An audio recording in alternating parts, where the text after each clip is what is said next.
a sum that by any measure was life-changing money for a 20-year-old from the Philippines. It was more than she had earned in her entire career before her 2025 Miami breakthrough. But the numbers also told a different story. The prize money structure that had paid her $15,720 for reaching the fourth round had also paid the tournament's champion, Aryna Sabalenka, $1,151,380, more than 10 times what Aya earned. The runner-up would take home $612,340. Even the quarter-finalists earned $193,645. The disparity was not lost on Aya. For weeks, she had been watching the debate unfold. The players' letters demanding fairer revenue sharing, Sabalenka's measured comments about the Grand Slams, Goff's pointed observations about the percentage of revenue going to players. She had heard Sabalenka joke about sharing her Indian Wells prize money with Martina Navratilova after the legend served as her lucky charm. She had seen the numbers and she had decided to act. When she approached Sabalenka in the tunnel, the world number one was still processing her own emotions. She had just advanced to the Miami Open semifinals, extending her winning streak to 11 matches before it would end against Raducanu. She was the defending champion, the world number one, the woman who had just completed the Sunshine Double at Indian Wells. But when she saw Aya walking toward her with a check in her hand, something shifted. Aya didn't announce herself. She didn't wait for cameras or microphones. She simply walked up to Sabalenka, extended the check, and said, "For the players, for all of us, I want you to use it however you think will help to fight for what we deserve." Sabalenka's eyes widened. For a moment, she didn't speak. She looked at the check, then at Aya's face, searching for any sign that this was a joke. There was none. "You can't be serious," Sabalenka finally said, her voice barely above a whisper. "I am," Aya replied. "You've been fighting this fight longer than I have. You spoke up at the Australian Open. You've been in the room with the Grand Slam organizers. I've been watching. We all have. Take it. Use it. Whatever you need. Travel expenses to meetings, lawyers, whatever. Just fight." Sabalenka reached out and took the check. Her hands trembling slightly. She pulled Eala into an embrace that lasted long enough for a photographer at the end of the tunnel to capture the moment. The image would go viral within hours. The world number one and the 20-year-old Filipina united by a shared understanding that the sport they loved was failing the players who made it great. The numbers behind Eala's gesture were brutal.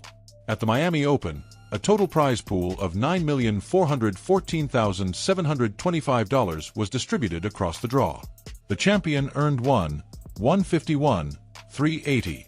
The runner-up earned $612,340. The semi-finalists earned $340,190. The quarter-finalists earned $193,645. And the fourth-round finishers, players like Eala, like Karolina Muchova, like Naomi Osaka, earned $15,720. But the real disparity was in the percentage of revenue that actually went to players.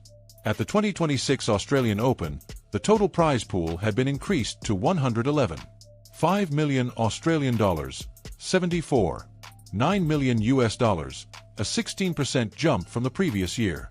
The champion earned $2.79 million, the runner-up $1.44 million. It was progress, Coco noted, but it wasn't enough. From my understanding, they obviously increased the prize money this year, but the percentage I think is still of revenue comparison is still not where we would like it, Goff had said at the Australian Open. "I think there are still further conversations that have to be had, not just with AO, but with all the slams." Sabalenka, who had been one of the most vocal figures pushing for fairer financial distribution, had echoed that sentiment. "I think we can always do better," she said at the same tournament.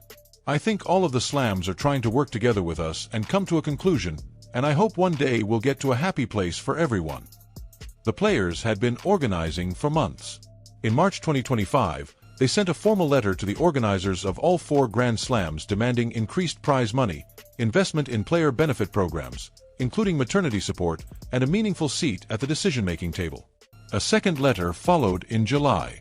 The conversations were ongoing, but the players felt they were moving too slowly. Eala's gesture was a reminder that the fight wasn't just for the top players. It was for everyone. For the players who lost in the first round and earned $24,335. For the players who never made it past qualifying. For the players who would never see a Grand Slam final, but whose presence made the tournaments possible. Sabalenka holding Eala's check understood that weight. The photograph of Sabalenka holding Aise's prize money check spread across social media within hours. In it, the world number one's face is a mixture of shock and something deeper. Recognition perhaps, or gratitude, or the weight of a responsibility she hadn't asked for but would not refuse. Later that evening, after her quarterfinal victory, Sabalenka sat down for her press conference. The questions came immediately. What happened in the tunnel? Is it true that Eala gave you her prize money?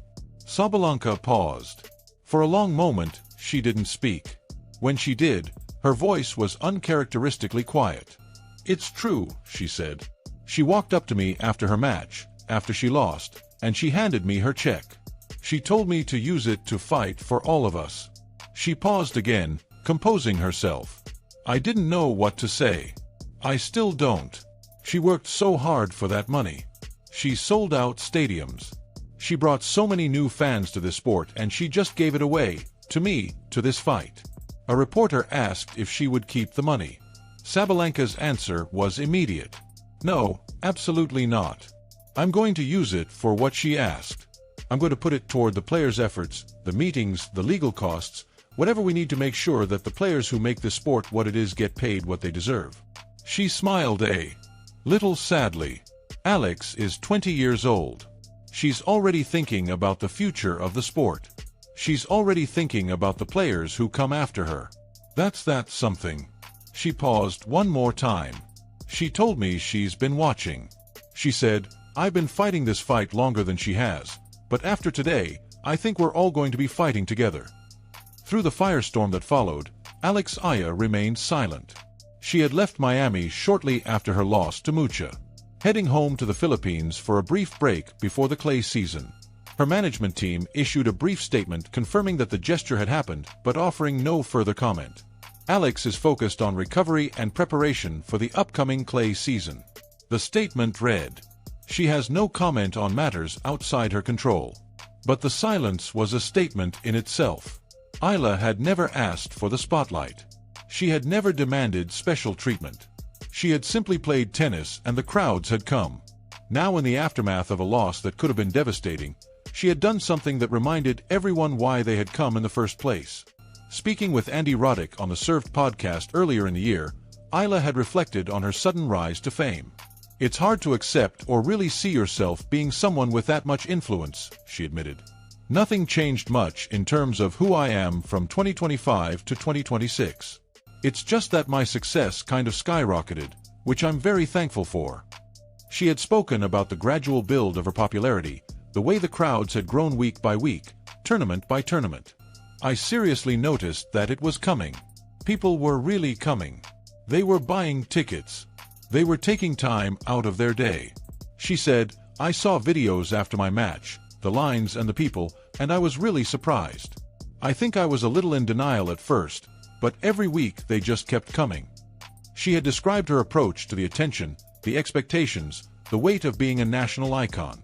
If I can master the times I need to be confident and the times I need to be humble and grateful, I think that's an amazing recipe, she said. I'm able to compete and do my thing on the court, but I'm also aware of what I represent off it. What she represented off the court was on full display in that tunnel. A 20-year-old who had just lost, who had just seen her ranking drop, who had just earned a paycheck that would have changed her family's life. Handing that paycheck to a player who earned 10 times more in a single tournament, not for recognition, not for publicity, because it was the right thing to do. Eala's gesture was not an isolated act. It was the latest in a movement that had been building for months, led by some of the biggest names in tennis. At the Australian Open, Sabalenka had spoken about the players' demands with a mixture of hope and frustration. I think we can always do better, she said. I think all of the slams are trying to work together with us and come to a conclusion, and I hope one day we'll get to a happy place for everyone. Goff had been more pointed. From my understanding, they obviously increased the prize money this year, but the percentage I think is still of revenue comparison is still not where we would like it. She said, I think there are still further conversations that have to be had, not just with AO, But with all the slams, the players had formed a coalition. They had sent letters. They had attended meetings.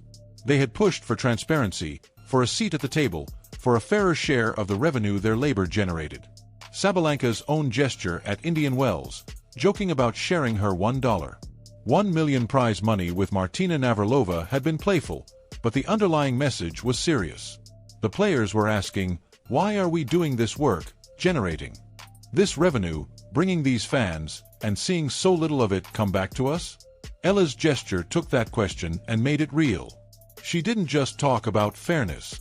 She didn't just sign a letter or attend a meeting. She put her money where her mouth was, literally. In doing so, she joined a legacy of players who had fought for the sport's future. Billie Jean King, who had fought for equal prize money and founded the WTA. Venus Williams, who had pushed for equal pay at Wimbledon. The players who had demanded that the slams invest in maternity support, in player benefits, in the infrastructure that would make tennis sustainable for the next generation. Sabalenka, holding Eala's check, understood that legacy, and she understood that the fight was far from over. As the controversy swirled, both players turned their attention to what came next. Sabalenka's Miami Open run ended in the semifinals, where she fell to Aryna Sabalenka in a rematch of their Indian Wells final. It was a disappointing finish for the world number one, who had been chasing the Sunshine Double, but it gave her time to rest and recover before the clay season.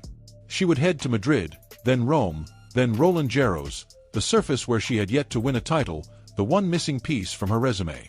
Eala, meanwhile, prepared for the Upper Austria Ladies Lindt Open, a WTA 500 event beginning April 6th. It would be her first tournament since Miami, her first step onto clay, the surface where she had trained at the Rafa Nadal Academy.